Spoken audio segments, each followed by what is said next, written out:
Okay, so I heard another American in Norway TikTok person say they were responding to a comment that said, "Oh, I saw you, but I was too scared to ask to take a picture." And he was saying, please just come say hi instead, that, we notice when people are noticing us, just come ask.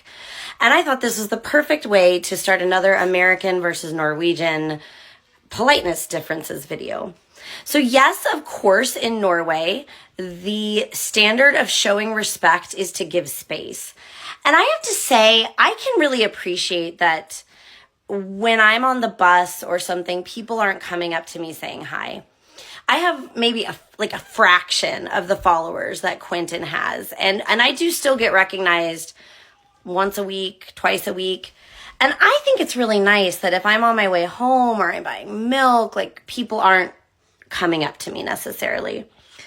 But I do have to say the difference in America, and I've checked this with all my American friends who agree with me. When I first moved here, I first started TikToking, I would get people who would message me and be like, "I know where you live. I saw you outside of your house." Or, "I saw you at the grocery store." And I have to say that to an American, because America is inherently less safe than Norway.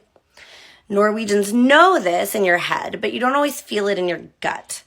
And so even though nothing ever creeped me out, I did still have to take a minute and be like, whoa, nobody's trying to scare me. This is just a different culture. But all my friends agree that if this was in America, your instinctive response is to be like, I am being hunted by a predator, red alert. And so it is just a real difference that, interestingly, in America, it would be less threatening and less weird to say hi than to send a message. But I have to say, I really appreciate it both ways. It is, like Quentin said, living in 4K in a way. You feel noticed by people. But I feel like people are mostly pretty clever about, I get said hi to a lot in bars, at festivals. And I think that's great because that's a place where I've clearly already chosen to be out socializing.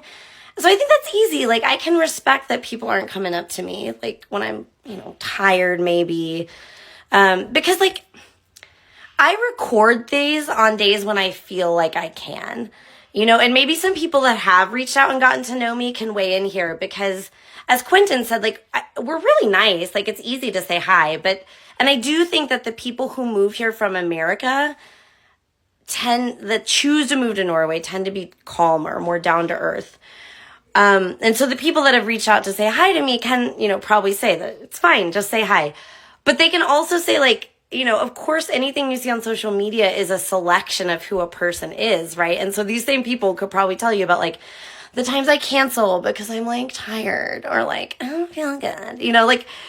You also, of course, can't expect that the person, I'm not always fun.